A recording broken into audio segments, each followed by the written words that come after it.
bienvenue à toutes et à tous à l'Église Destinée. Là où tu es, je t'invite à participer avec moi et avec joie et à offrir à Dieu le fruit de nos lèvres qui confesse son nom. Et attendons-nous, les amis, à ce qu'il se manifeste au nom de Jésus. Bénis Dieu, oh mon âme, rends gloire à son saint nom. Oh, chante comme jamais, oh mon âme, je rends gloire à son saint nom. Voici l'aurore, l'aube d'un nouveau jour. Pour toi un chant doit s'élever devant ce qui m'attend et ce qui pourrait arriver. Qu'à la fin du jour je te chante encore. Bénis Dieu, oh mon âme, rends gloire à ton saint nom. Oh, chante comme jamais, oh mon âme, je rends gloire à son saint nom. Je rends gloire à ton saint nom.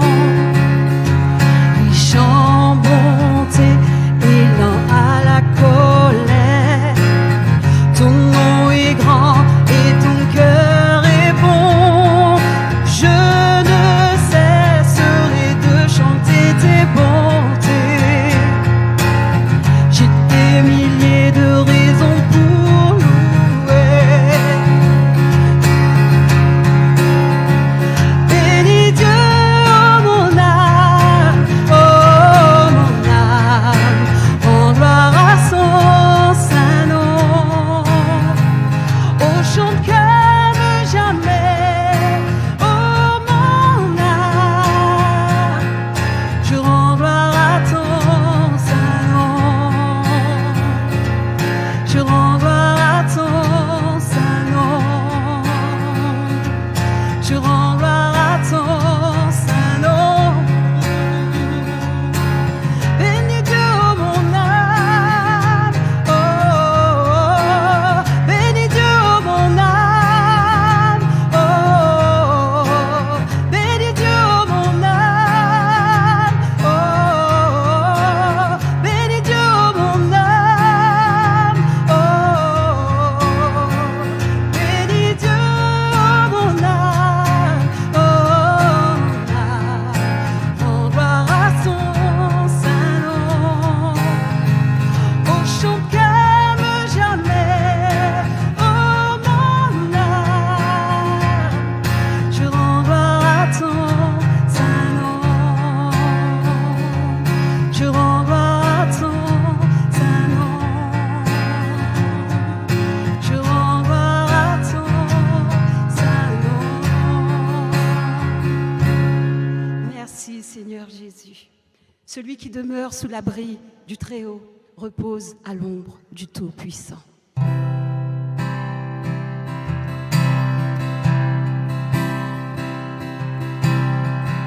Celui qui demeure sous l'abri du Très-Haut repose à l'ombre du Tout-Puissant. Celui qui demeure sous l'abri du Très-Haut repose à l'ombre du Tout-Puissant.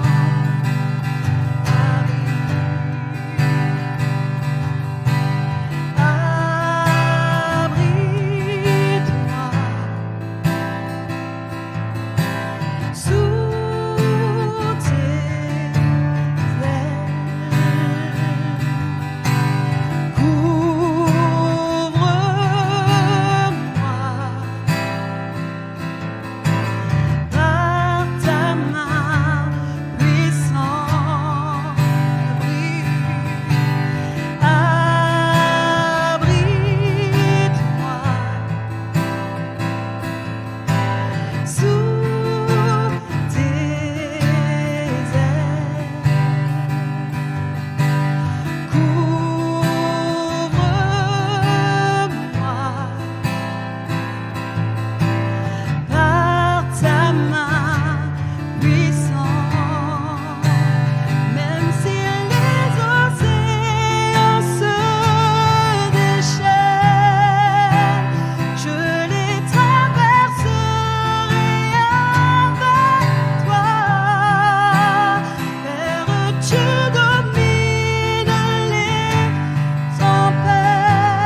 Je suis tranquille car tu es là.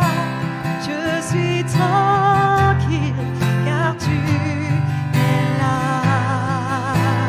Même si les océans se déchaînent, je les traverserai avec toi.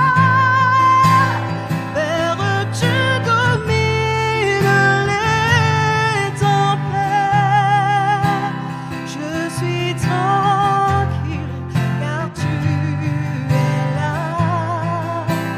Je suis tranquille car tu es là.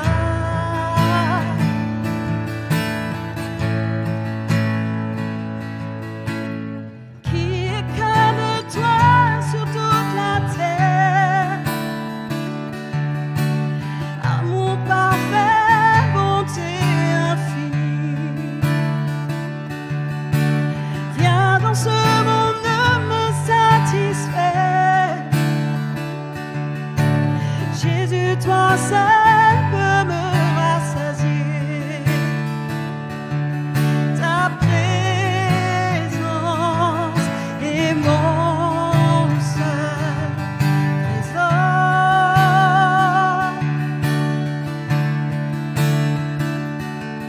Ta présence est mon seul trésor.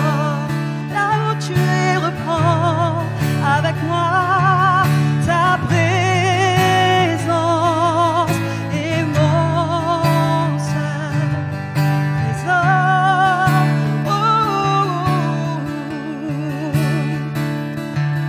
Ta présence, Jésus, est mon seul trésor.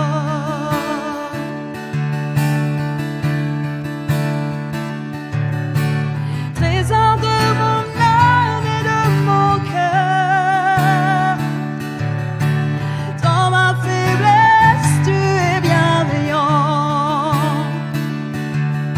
Rédempteur de mon passé, de mes faux. Chacun de mes jours est dans tes mains. Jésus, ta présence est mon seul trésor.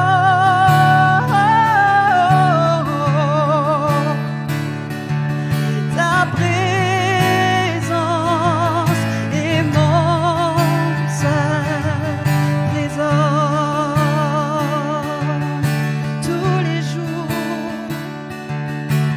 Tous les jours de ma vie, j'attendrai ce jour où je te verrai face à face. Rien dans ce monde ne me satisfait. Jésus, toi seul peux me rassasier. Ta présence est mon seul trésor, Jésus.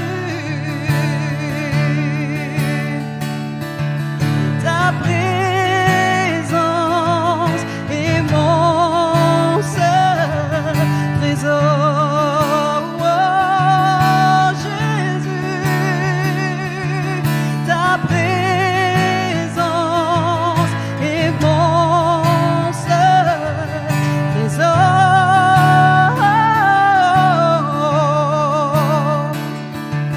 Ta présence est mon seul trésor.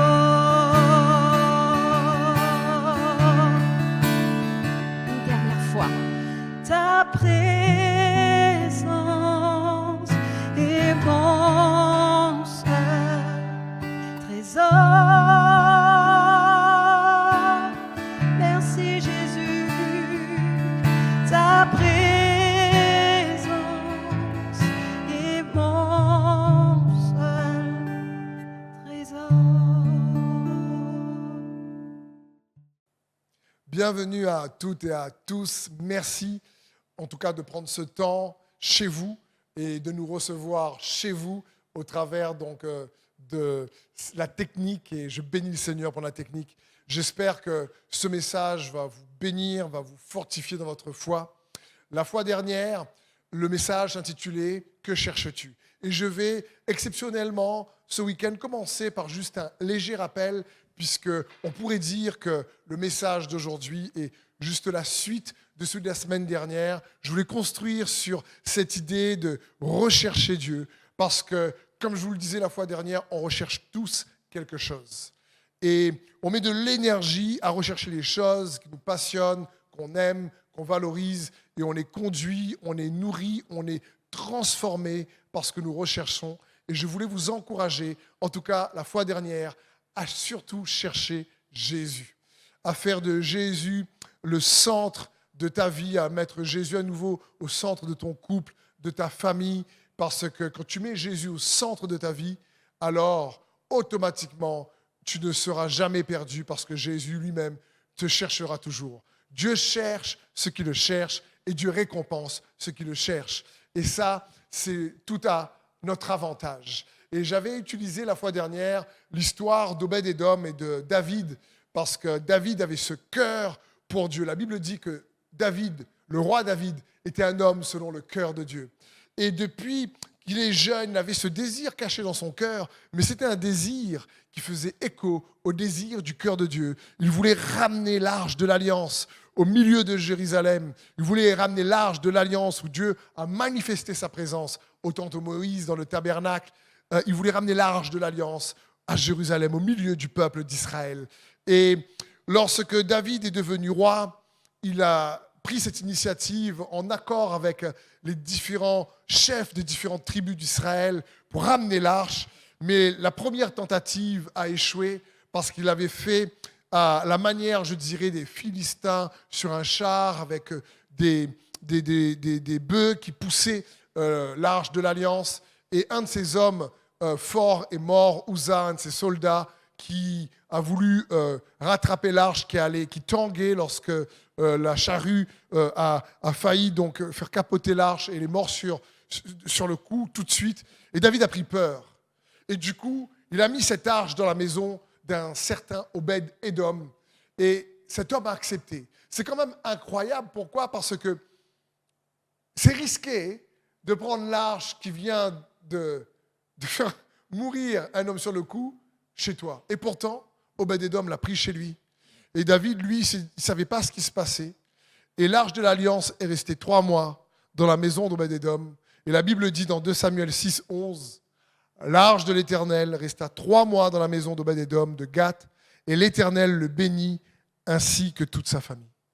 Et quand David l'a appris, il est revenu chercher l'arche, on l'a vu la fois dernière, et avec une manière nouvelle, en regardant ce qui est écrit dans la loi, c'est les Lévites, les prêtres maintenant d'Israël qui le portaient sur leurs épaules, mais aussi en faisant des sacrifices à chaque 6 pas.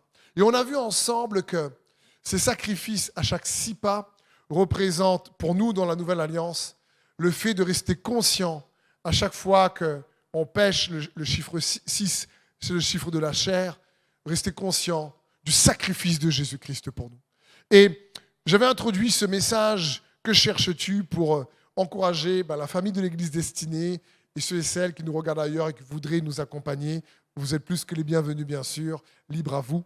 Mais de rentrer dans une période de jeûne de 10 jours, du 14 février au 24, mais pas pour forcément se priver d'un repas, mais surtout pour prendre le repas de la scène, de rester conscient chaque jour que Jésus est mort et ressuscité pour nous. Et pendant 10 jours, à côté de ce que tu peux te priver, comme selon entre toi et Dieu, s'il y a une possibilité, s'il n'y a pas de contre-indication médicale, mais c'est surtout, non pas de faire un jeûne où tu te prives d'un repas, mais c'est de faire un jeûne où tu prends le repas de la scène pour rester conscient que Jésus est mort, ressuscité pour toi. Et c'est ce qu'on avait vu la fois dernière.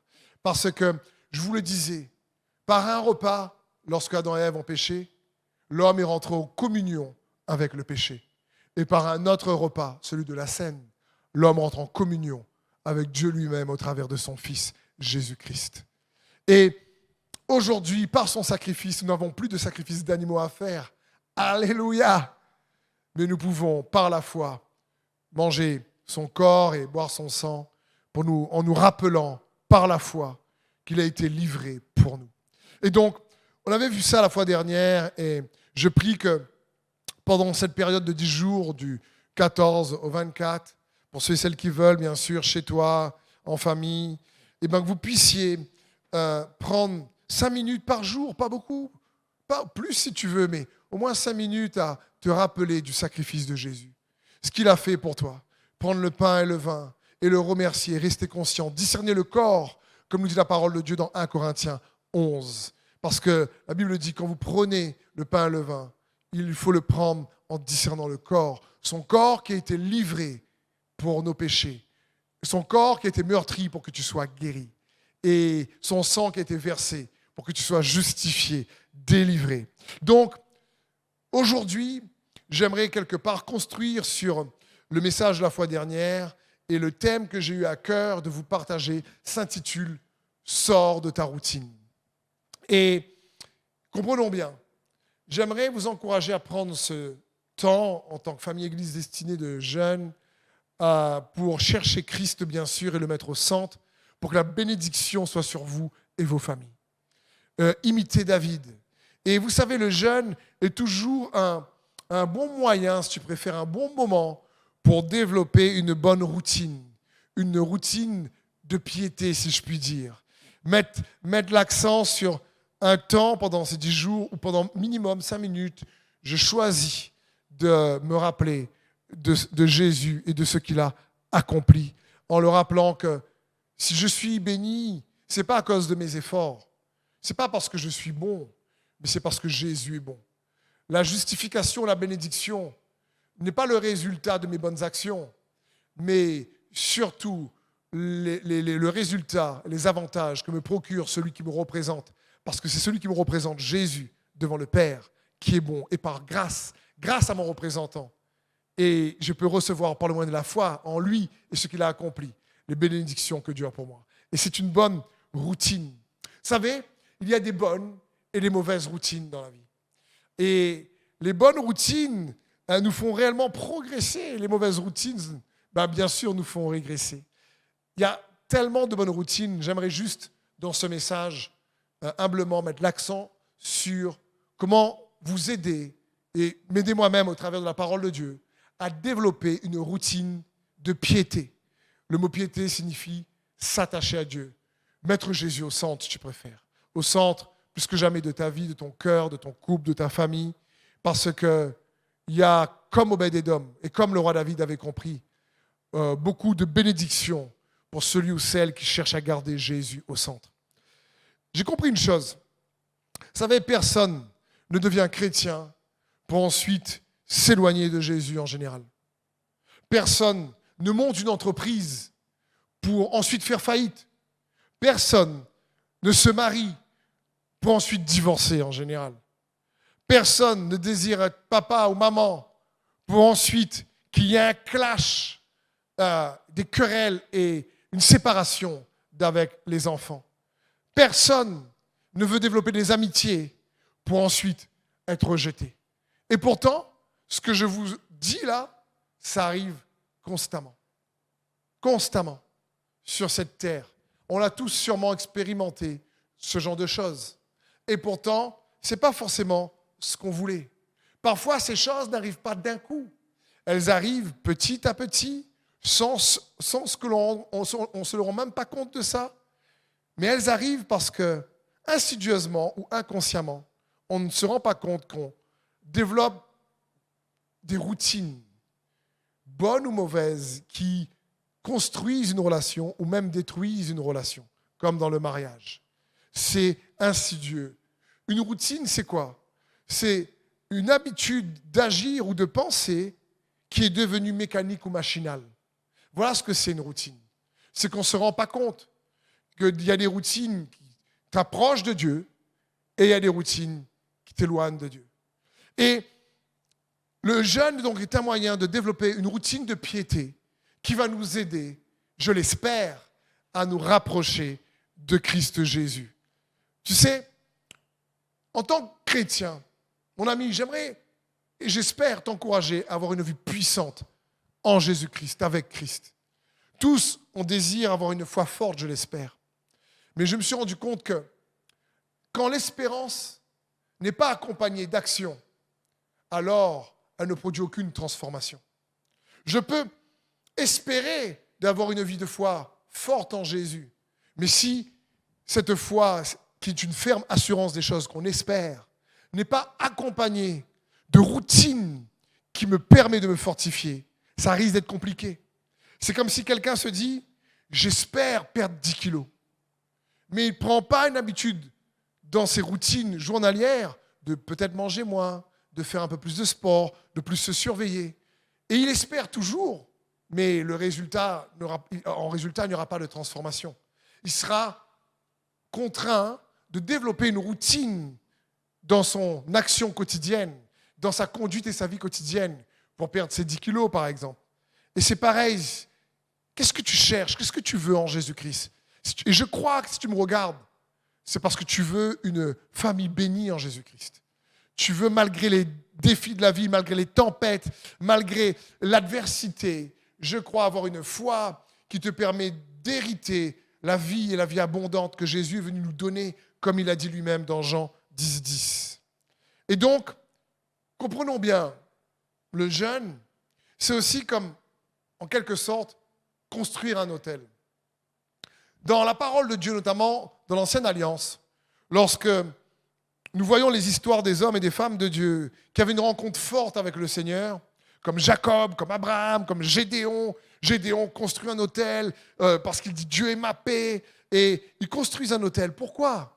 Parce qu'ils veulent faire en sorte que cet autel les rappelle leur rencontre avec Dieu, ce moment qui a marqué leur vie, ce moment où Dieu s'est révélé à eux. Et ils construisent un autel pour ne pas être oublieux de qui est Dieu pour eux. Et cet autel les rappelle ce que Dieu est et ce qu'il a fait et ce qu'il fait pour eux. Et j'aimerais te dire que, en quelque sorte, une routine ou une habitude, c'est comme un autel qu'on construit, une manière, une habitude routinière qu'on construit pour s'attacher à Dieu. Construire un autel, c'est comme construire une habitude à partir de notre rencontre avec Dieu pour rester conscient de l'impact qu'il a eu en nous, sur nous et qu'il continue d'avoir. C'est un peu ça. Et c'est aussi pour ça que Jésus nous a donné la scène. Faites ceci en mémoire de moi. C'est un autel. Il veut que tu gardes en mémoire, que tu te rappelles, que tu restes conscient. Et développer des habitudes routinières qui nous permettent de nous attacher à lui, qui construit et consolide notre foi. Eh bien, je dirais que c'est la responsabilité de chaque chrétien. Et profiter d'une période de jeûne pour se rappeler dans sa mémoire et avoir une révélation grandissante de qui il est, de ce qu'il a fait pour toi, de ce qu'il a accompli, c'est toujours puissant et utile. Parce que comme je vous l'ai dit tout à l'heure, il y a de bonnes et de mauvaises routines. Et j'aimerais t'encourager à comprendre que pour développer une bonne routine, eh ben, il faut se défaire d'une mauvaise. Souvent, les gens veulent se défaire d'une mauvaise habitude ou d'une mauvaise routine, mais sans remplacer cette routine par une autre. Et c'est compliqué, ça marche quasiment jamais, ou c'est très difficile. Pour se défaire d'une mauvaise habitude, si tu préfères, il faut la remplacer par une autre. Et il en est de même en ce qui concerne la piété. Dans 1 Timothée 6, 11, la Bible dit « Mais toi, homme de Dieu, fuis ces choses et poursuis la justice, la piété, la foi, l'amour, la patience, la douceur d'esprit. » C'est juste puissant ici. L'apôtre Paul dit « Fuis et poursuis. Fuis et poursuis. Fuis et poursuis. » C'est très important ce que l'apôtre Paul ici donne comme conseil à Timothée. Il dit fuis les mauvaises routines, les mauvaises habitudes, si tu préfères, pour poursuivre. Remplace-la par de nouvelles, la justice, la piété, la foi, l'amour. Et on va essayer de voir comment utiliser ce jeûne différent, pas juste que je me sacrifie un repas, pour avoir une piété puissante. Car dans 1 Timothée 4,8, il est écrit au sujet de la piété. En effet, l'exercice physique est utile à peu de choses, tandis que la piété est utile à tout. Et en grec, le mot tout, c'est tout. La piété est utile à tout, car elle a la promesse de la vie présente et de la vie à venir, c'est-à-dire de la vie d'après. T'imagines, la piété est une qualité qui te permet d'attirer, de profiter de la bénédiction de Dieu que Dieu a pour toi, des bénédictions que Dieu a pour toi dans la vie présente et dans la vie à venir. Et je crois que c'est une qualité qui met Christ au centre pour pouvoir, comme Obed-Édom, que toi et ta famille, vous puissiez être pleinement bénis.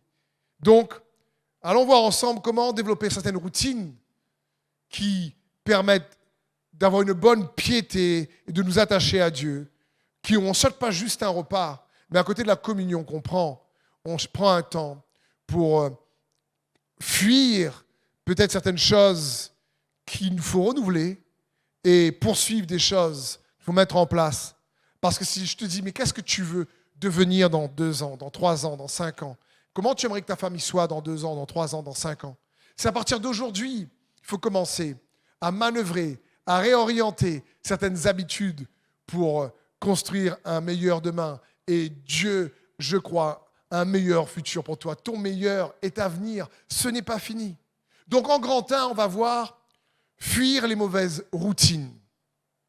Et pour fuir les mauvaises routines, c'est très simple. Premièrement, petit 1, il faut discerner les habitudes qui t'affectent. Qu'est-ce que je veux dire par là? Tu ne peux pas fuir ce que tu ne connais pas. Cela signifie que tu ne peux pas changer ce que tu n'as pas identifié. Premièrement, pour fuir une mauvaise routine, il faut l'identifier, cette mauvaise routine. Parce que, comme vous, moi-même, j'apprends. Moi-même, je cherche à fuir des mauvaises routines pour les remplacer par des bonnes.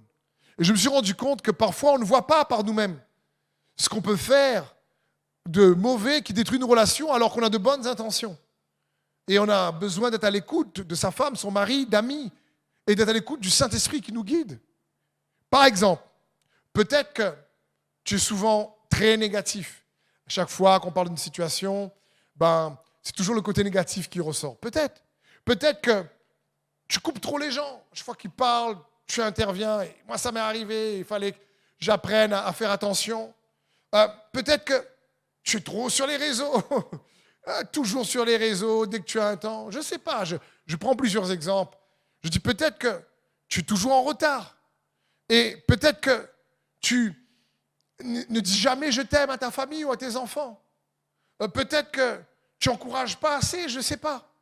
Peut-être que tu confonds tout le temps les gens. Tu es toujours en train de faire remarquer de ce qui ne va pas, de reprendre, d'être rebelle. Ou peut-être que c'est l'inverse. Tu as peur de confronter, tu n'as pas envie, tout est OK, tout est oui, tu es neutre. Et donc, tu ne sais pas trop. Donc, je ne sais pas. Il y a comment fuir une mauvaise routine? Il faut d'abord l'identifier. Il faut d'abord, si tu préfères, la nommer avant de pouvoir y remédier. Parce qu'on ne s'en rend pas forcément compte, encore une fois. Il y a des mauvaises routines qui détruisent des relations de couple, mais qu'on ne voit pas parce qu'on ne les a pas identifiées. Et je veux t'inviter, si ce que je te dis, ça te parle, à peut-être demander au Saint-Esprit, Seigneur, dans un moment de prière et profiter de ce jeûne, dire, Seigneur, montre-moi s'il y a une mauvaise routine que je dois fuir et par quoi je peux la remplacer. Par quoi je peux y remédier. C'est comme en ce moment, si quelqu'un a un rhume ou un mal à la gorge ou un peu de fièvre, on ne sait pas trop si c'est la Covid, on ne sait pas trop si c'est une vraie grippe, on ne sait pas trop si c'est une gastro. Donc, il faut identifier quelle est la maladie pour amener le bon remède, soi-disant. Et je comprends bien que c'est la même chose ici.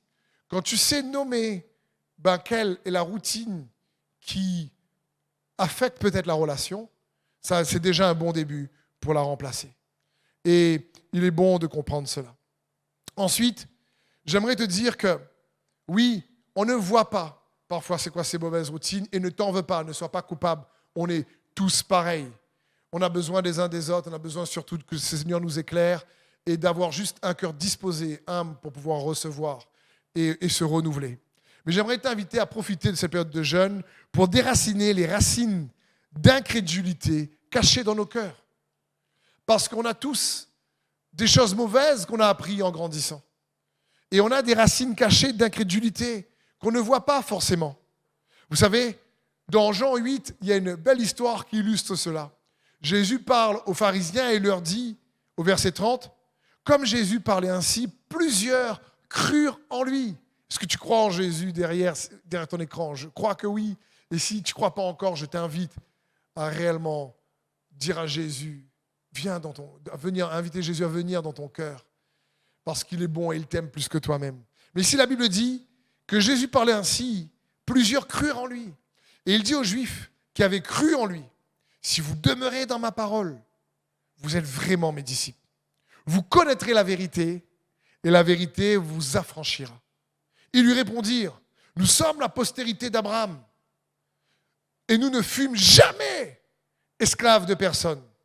Comment, dis-tu, vous deviendrez libres ?» Ici, c'est juste incroyable. Jésus parle au peuple d'Israël, aux pharisiens, et dit, vous connaîtrez la vérité. Si vous demeurez dans ma parole, vous connaîtrez la vérité vous rendra libre. Libre intérieurement, libre de l'anxiété, libre de l'inquiétude, libre de la peur. Et ils disent, attends, on n'a jamais été esclave de personne. Wait a minute, comment on dit en anglais? Attends, ils ont été esclaves en Égypte. Ils ont été esclaves à Babylone. Ils ont été esclaves des Perses. Ils ont été parfois esclaves des Philistins. Et là, ils sont esclaves des Romains. Et ils disent, non, jamais. On n'a jamais été esclaves de personne, nous. Ils ne voient même pas qu'ils ne sont pas libres. Et parfois, vous savez, ça peut être la même chose avec chacun d'entre nous. On ne voit pas forcément quelle routine qui vient d'une racine incrédule qu'on développe, qui crée des peurs, des craintes, qui crée toujours une négativité, qui crée toujours une peur du futur, je ne sais pas. Et qui fait que on ne voit pas. Et comme eux, on peut être dans le déni. Ça va? Oui, ça va, mon frère. Ça va, ma sœur. Tu es sûr? La gloire de Dieu avec moi. Et puis, en fin de compte, ça ne va pas du tout chez soi et c'est compliqué. Et oui, Dieu peut être avec toi et il t'aime. Mais j'aimerais te dire que je crois réellement que développer une routine de piété, d'attachement à Dieu, va créer cette vie abondante que Jésus a pour nous, malgré les tempêtes de la vie, malgré les difficultés. Lorsqu'on met Jésus au centre, il y a une réelle liberté intérieure qui prend place et qui apporte une récompense dans la vie présente comme dans la vie à venir. T'imagines? Alors moi, je cherche ça comme toi. La parole, c'est pour moi aussi. Et donc, comment fuir? D'abord, identifie la mauvaise habitude. Ensuite, check ce qui stimule les mauvaises routines dans ta vie. Comment on peut checker? Tu sais, pense au lieu, au moment et aux relations. Très simple. C'est simple. Par exemple, quand tu es tenté à peut-être à regarder des mauvaises choses ou à faire des mauvaises choses, est-ce que c'est lorsque tu es tout seul, lorsque tu es en compagnie de certaines personnes, lorsque certains moments, certains environnements, je ne sais pas, on est tous différents, mais je sais que tous, on peut être stimulés par des relations qui nous tirent vers le haut ou vers le bas. On peut être stimulé par un environnement, une ambiance, un lieu, un moment. Encore une fois, peut-être quand tu es seul ou tu ne sais pas trop, il n'y a personne qui voit, on ne sait jamais. Check ces moments-là, comment aussi ils peuvent interagir en toi, sur toi. Parce que, comprenons bien, c'est notre conduite qui nous conduit. Ça, c'est important également. Et tu deviens la somme des routines que tu pratiques au fur et à mesure. Au fur et à mesure. Donc, j'aimerais juste donner ces quelques clés qui, moi, m'aident et j'espère que ça t'aide à faire une sorte de check-up. Attends, faire attention et je vais vous donner un autre conseil que j'espère va vous aider pour remplacer ensuite par une bonne routine. Dans AG 1, au verset 5, il est écrit, « Voici ce que dit maintenant l'Éternel, le Maître de l'univers. Réfléchissez attentivement à votre conduite. Vous semez beaucoup et vous récoltez peu. Vous mangez et vous n'êtes pas rassasiés. Vous buvez et vous n'êtes pas désaltérés. Vous êtes habillés et vous n'avez pas chaud. Le salaire de celui qui travaille tombe dans un sac percé. Voici ce que dit l'Éternel, le Maître de l'univers. Réfléchissez attentivement à votre conduite. » Quand Dieu dit ça ici, il dit, franchement, je vois que vous êtes mon peuple, vous m'aimez, faites des efforts pour me servir, c'est super.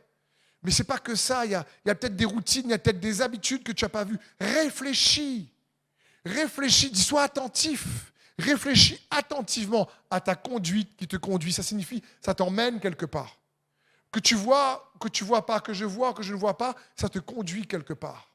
Les routines qu'on met en place sont la somme, comme je vous disais, de manières d'agir ou d'habitudes qui sont devenues mécaniques et machinales. Donc, on ne fait plus forcément attention. On les répète parce qu'on les a chopées en grandissant quelque part. Il y en a de bonnes et il y en a de mauvaises. Mais ce que Dieu veut, lorsque tu mets Jésus au centre et lorsqu'on développe une habitude de piété, une routine de piété, tu sors d'une mauvaise routine pour rentrer dans une bonne, si tu préfères. Tu fuis une mauvaise routine pour poursuivre une bonne routine, si tu préfères. Et cette routine que j'aimerais mettre l'accent, donc, c'est celle de s'attacher à Dieu, parce qu'il y a des bénéfices pour la vie présente et pour la vie à venir que Dieu a pour chacun d'entre nous. Grand 2 maintenant, poursuis les bonnes routines. Un autre conseil dans ce grand 2, petit 1 du grand 2, trouve des idées ou des actions pour interrompre tes mauvaises routines.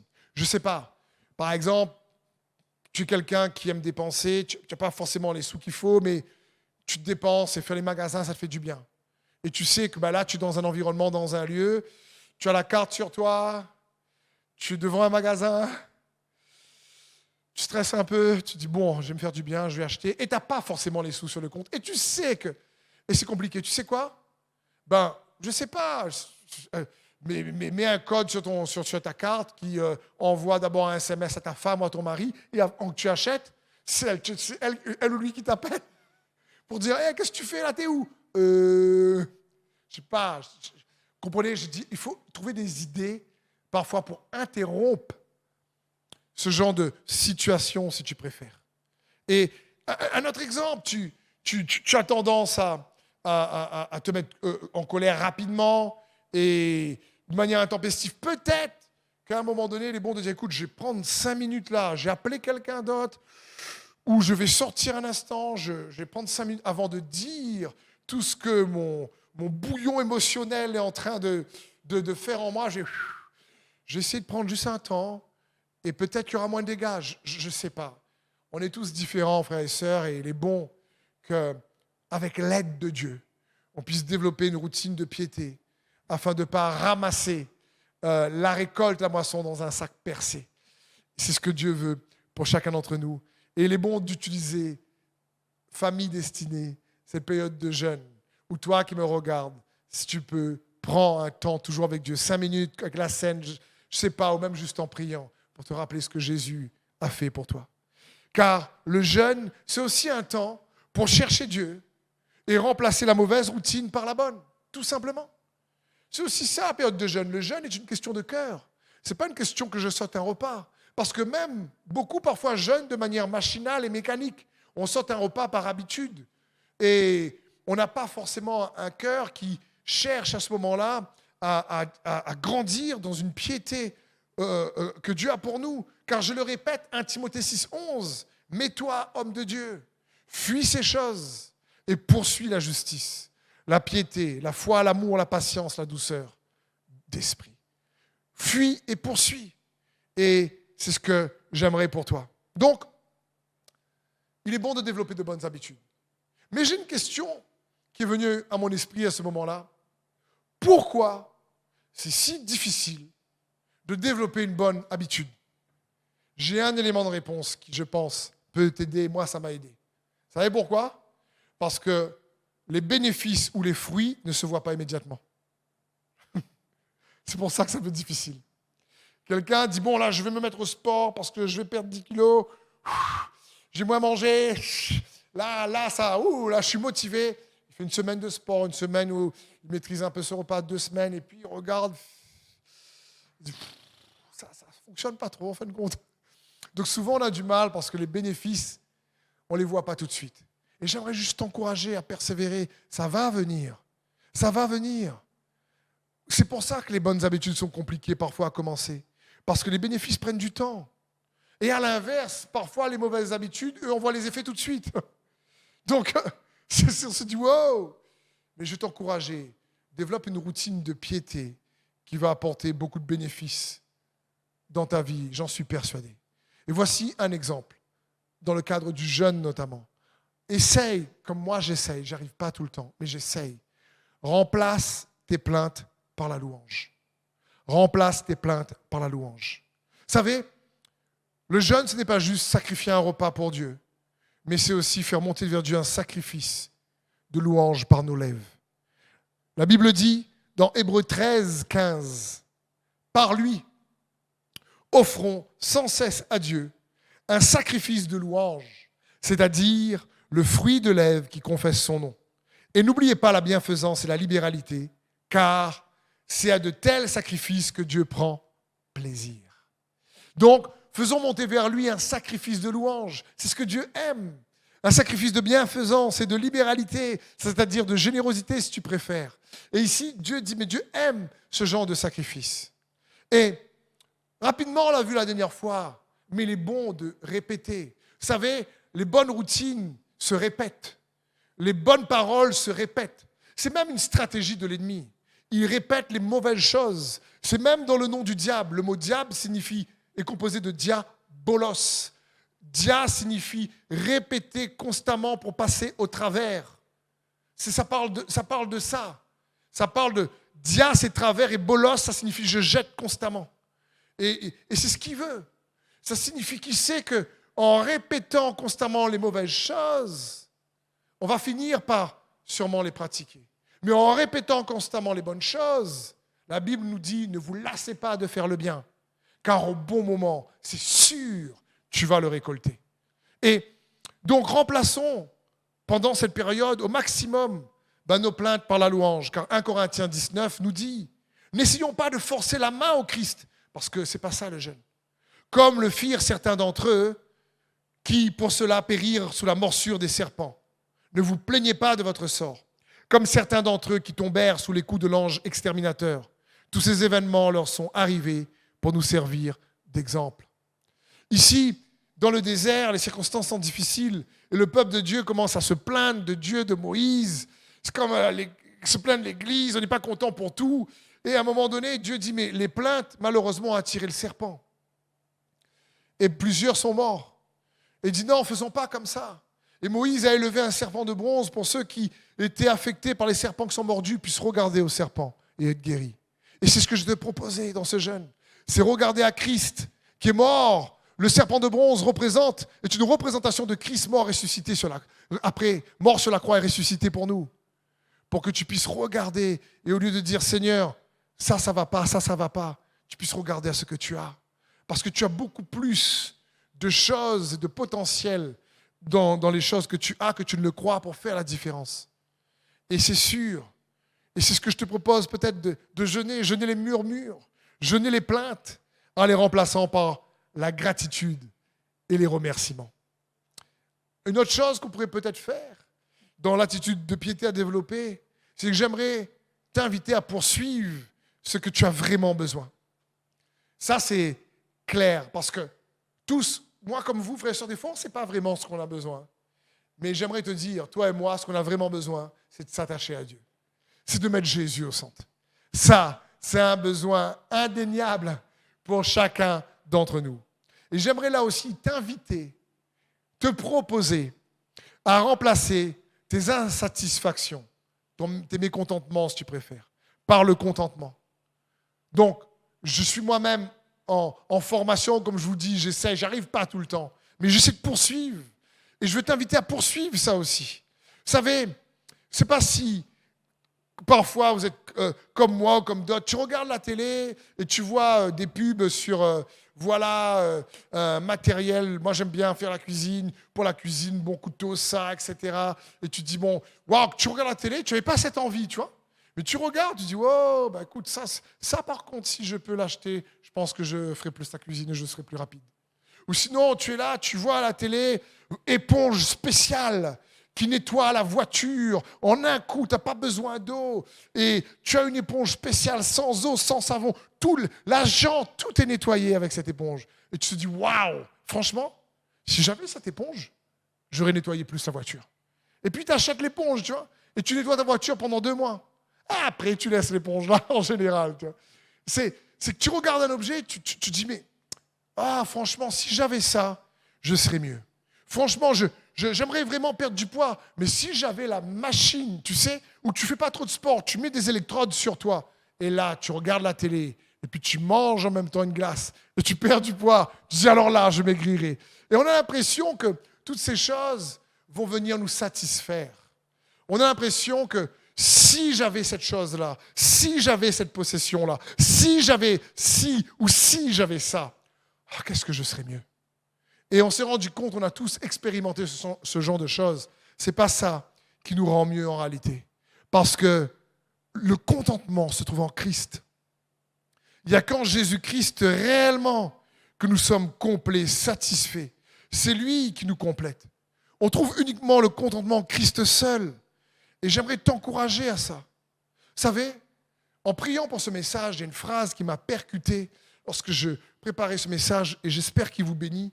C'est qu'à un moment donné, dans la prière, j'ai ce souvenir de cet homme de Dieu qui s'appelle Jacob dans les Écritures.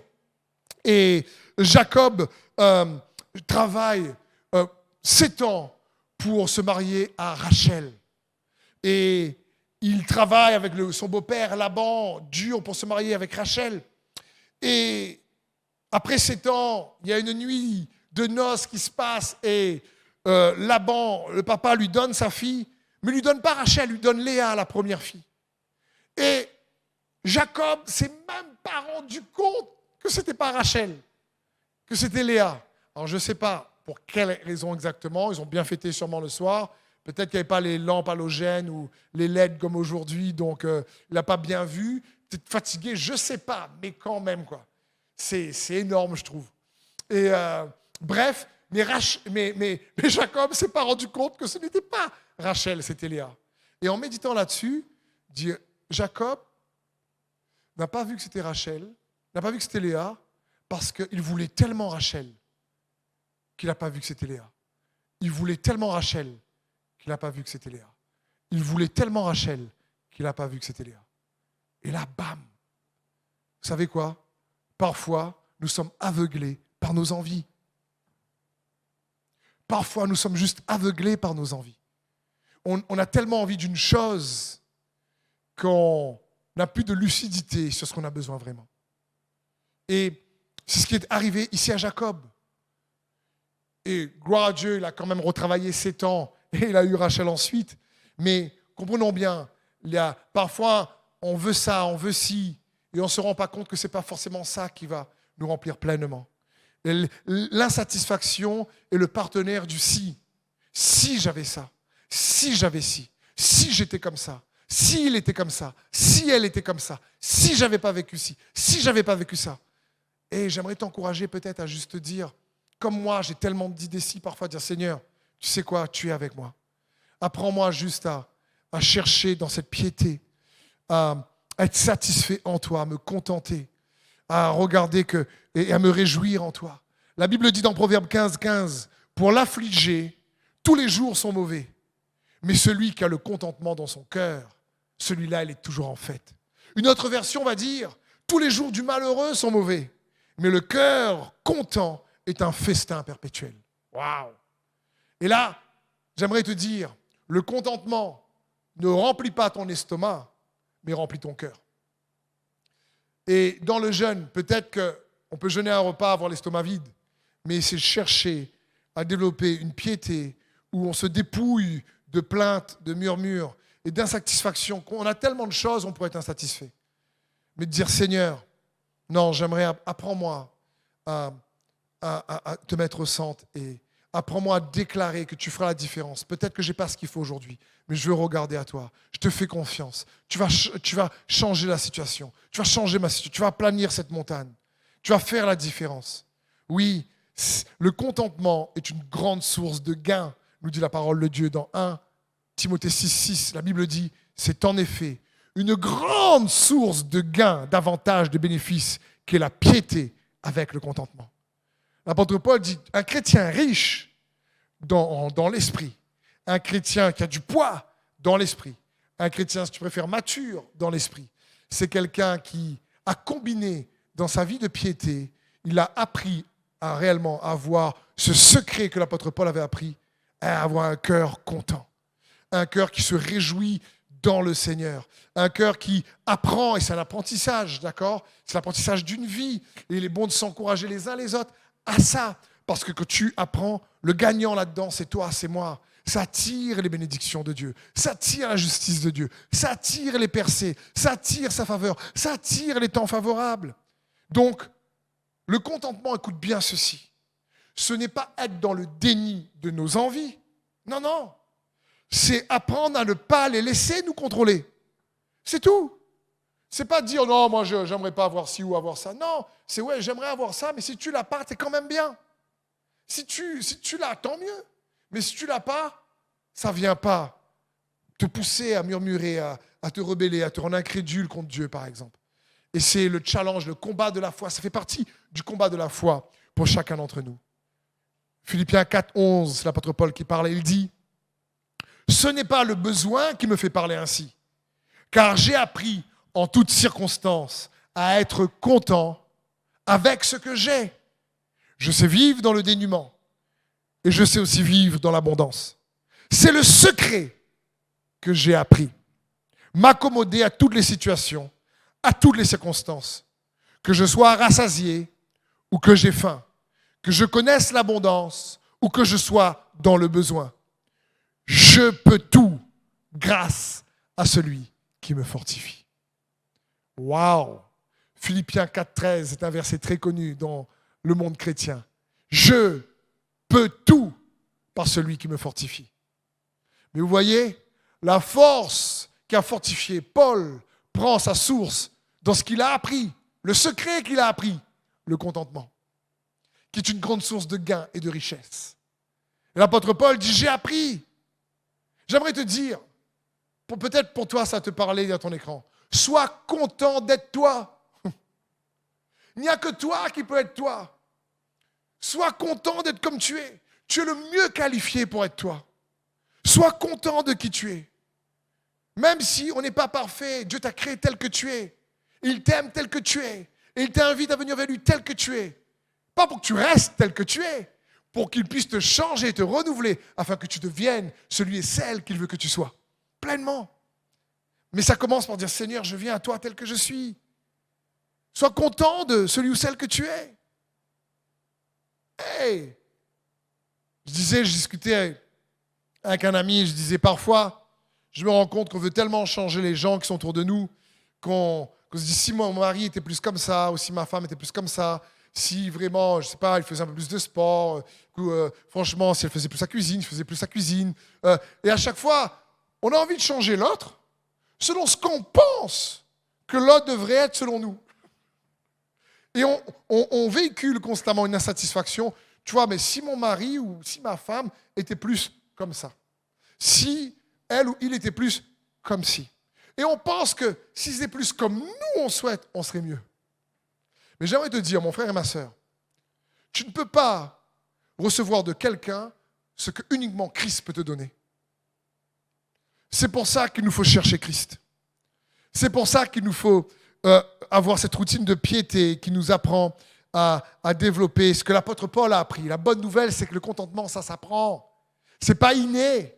Ça s'apprend. Tu peux apprendre, je peux apprendre et je suis en train d'apprendre. Et en te prêchant la parole, ça m'encourage moi-même pour continuer à apprendre. Parce que le vrai contentement se trouve uniquement en Christ seul.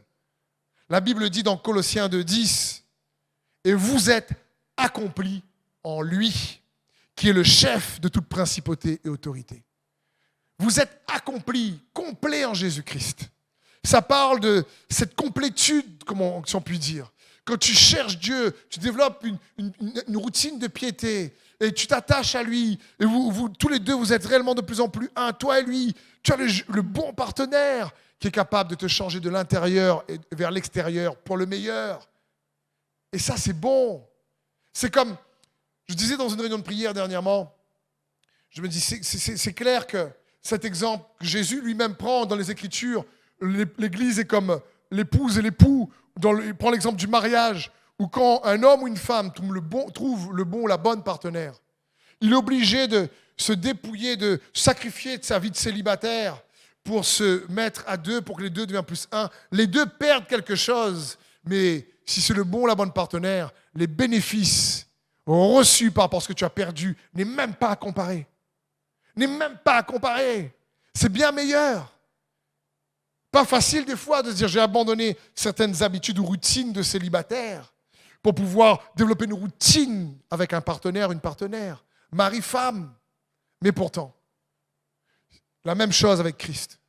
Quand tu développes une routine de piété qui t'attache à lui fortement, tu te rappelles par la scène qu'il est mort et ressuscité pour toi, tu prends pleinement conscience de sa grâce et que tu es accompli, tu te trouves accompli en lui.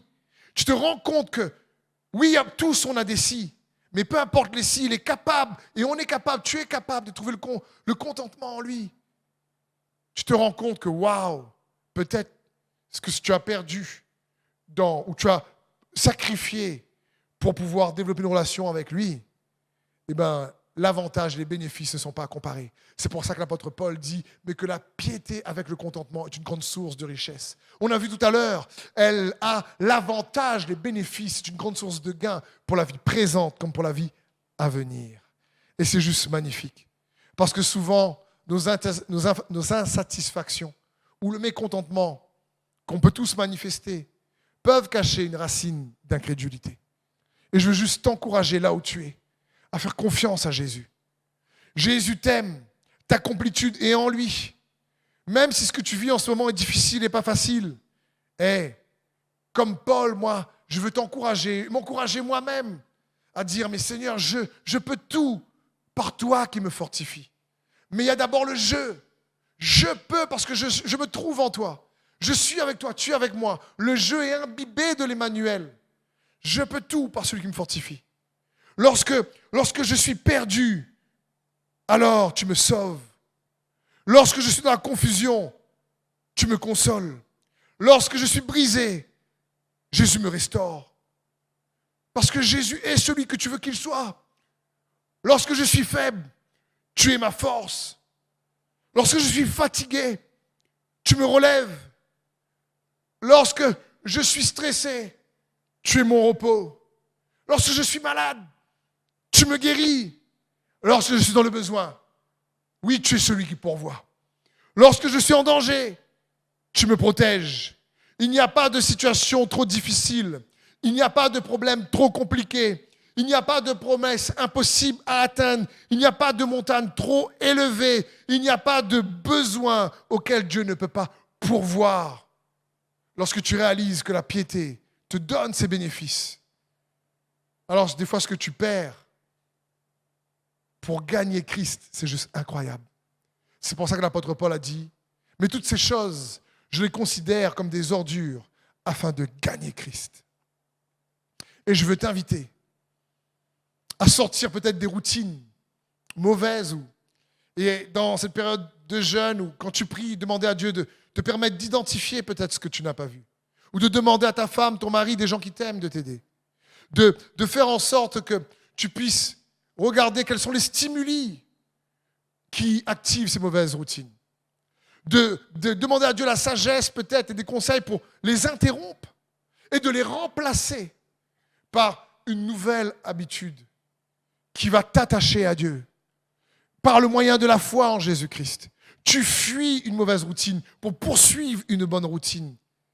Et c'est une routine qui, dans cet attachement à Dieu, est remplie de bénéfices. Car si tu mets Christ au milieu, comme David a mis l'arche au milieu de Jérusalem, comme Obed-Édom avait l'arche dans sa maison, Et que cette arche, Christ Jésus, sa présence dans l'hôtel de routine, dans ton style de vie que tu mets en place, te permet de le gagner. Alors toi et ta famille, c'est sûr que le Seigneur va étendre plus que jamais sa main sur vous. Parce que tu es aimé de lui, il a sa grâce. C'est là, c'est à ta disposition. Et nous dit, viens chercher. Celui qui cherche, trouve. Il ouvre à celui qui frappe. Nous dit la parole de Dieu. Donc, il donne à celui qui demande. Et je veux t'inviter à demander, dis Seigneur Jésus, je suis ton enfant. Je m'attends à toi. Je sais que tu es là avec moi. Même si c'est dur, persévère. Continue. Je l'ai déjà dit, je le répète. Parfois, persévérer, c'est déjà une victoire. Quand tu n'as pas encore obtenu ce que tu aimerais avoir comme victoire, que ce soit une guérison, que ce soit une provision, que ce soit une libération d'une addiction. Mais comme Paul, de s'écrier, je peux tout par celui qui me fortifie. Parce que dans ta relation d'intimité avec lui, il a produit en toi, il t'a appris, comme il m'apprend encore, à se contenter, pour ne pas laisser les plaintes et les murmures amener les serpents, mais laisser la gratitude et les remerciements, le célébrer, le louer, et dire Seigneur, non, je veux développer une bonne habitude qui t'honore, qui te loue, et qui attire les bénédictions sur moi et ma famille, dans le nom de Jésus. Amen. Donc j'aimerais prier maintenant pour chacun d'entre vous. J'espère que ce message, que vous l'écoutez en direct ou en différé, que ce message vous a fortifié dans votre foi. Je prie que personne ne se sente coupable ou se condamne lui-même, parce que Dieu est un Dieu de grâce. Et on fait tous des erreurs. Mais Jésus nous tend la main. Et même dans l'exercice de la piété, si on tombe parfois, et ta vie est entre ses mains. J'aimerais t'inviter à déclarer sur toi cela, ou d'écrire dans le chat, dire ma vie est entre ses mains. Peut-être que tu ne comprends pas tout ce que tu traverses en ce moment, mais si ta vie est entre ses mains, alors tu es en de bonnes mains. Alors tu peux te rassurer pour ton futur. Alors tu peux te rassurer pour ton présent. Mais est-ce que tu es vraiment conscient que ta vie est entre ses mains? Prie pour que cette foi grandissante, par l'exercice de la piété, que Dieu désire te donner cette foi qui te donne la victoire, dans le nom de Jésus. Alors Saint-Esprit, merci pour mes frères et mes sœurs qui ont pris ce temps pour recevoir ta parole. Seigneur, je te demande de leur révéler peut-être les habitudes routinières qui les affectent inconsciemment et de leur donner la force et l'intelligence de les remplacer, de les changer, de les renouveler. Oui, en ton nom, Père, je prie. Aide-nous, nous avons besoin de ta grâce. De nous-mêmes, par nos propres efforts, nous ne pouvons pas, nous sommes faibles. Mais tu dis que le faible dit « je suis fort ». C'est par ton esprit que toute montagne est aplanie. Alors Jésus, viens. Je bénis chaque famille derrière leur écran, chaque couple, chaque famille monoparentale, chaque parent et enfant. Et particulièrement pour la famille de l'Église destinée, du 14 au 24, période de jeûne où on va non pas mettre l'accent sur les repas qu'il ne faut pas manger, mais sur le repas de la communion qu'il nous faut prendre, un moment, un instant qu'il nous faut célébrer parce que tu nous as rachetés. Par le prix de ton sang, nous avons la rémission des péchés. Alors je te remercie pour chaque frère et sœur qui regarde ce message. Je te prie, Saint-Esprit, de les donner la victoire dont ils ont besoin par le moyen de la foi, dans le nom de Jésus. Amen. Donc, merci d'avoir pris ce temps. Si ce message vous a été utile, peut-être qu'il peut aider d'autres personnes. N'hésitez pas, si vous le souhaitez, bien sûr, à le partager. Je vais prendre un temps, comme on le fait à chaque fois, pour remercier tous ceux et celles qui nous soutiennent sur Internet avec votre générosité, votre offrande, vos dons. Je vous remercie. Vous allez voir sur votre écran, donc en bas ici, un site qui s'appelle jeveuxbénir.com. Vous pouvez aussi scanner le QR code. Et merci de nous soutenir. désirons vous servir. Et comme on a lu tout à l'heure dans Hébreux 13, le sacrifice auquel Dieu prend plaisir, c'est le sacrifice de nos lèvres, c'est le sacrifice de louange, de bienfaisance et de libéralité, c'est-à-dire de générosité. Dieu prend plaisir à un sacrifice de générosité. Dieu prend plaisir à la générosité. Dieu prend plaisir à la bienfaisance, si tu préfères. Dieu prend plaisir à la louange, tout simplement. C'est ce genre d'offrande qui plaît au cœur de Dieu. Et donc, merci si tu désires le faire, bien sûr en fonction de tes moyens et de ta capacité, en toute liberté. Je prie que Dieu puisse pourvoir à tous vos besoins selon sa richesse, avec gloire en Jésus-Christ. Amen. Soyez bénis.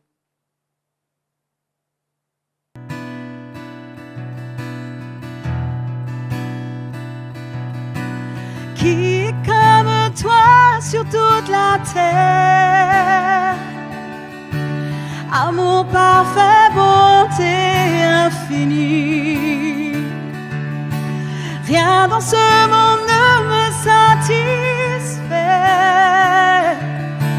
Jésus, toi seul peux me rassasier. Ta présence est mon seul trésor.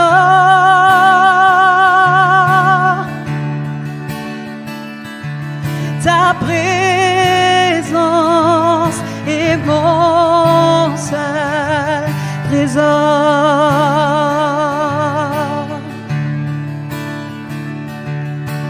Trésor de mon âme et de mon cœur.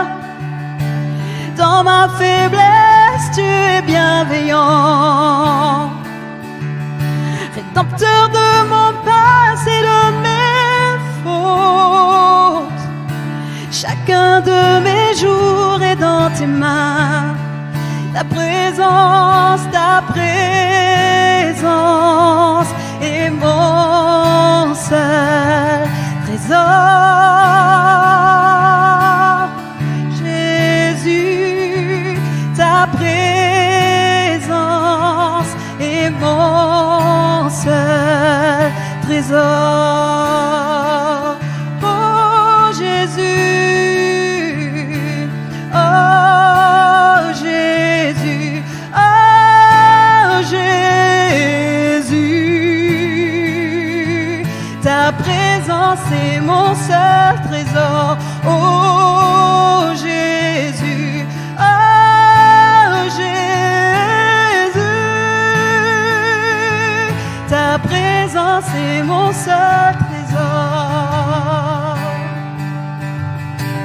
Tous les jours de ma vie j'attendrai ce jour où je te verrai face à face.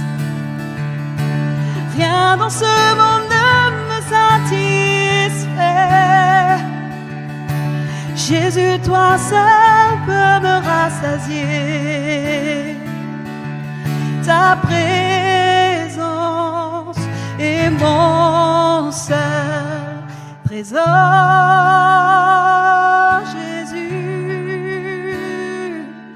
ta présence est mon seul trésor.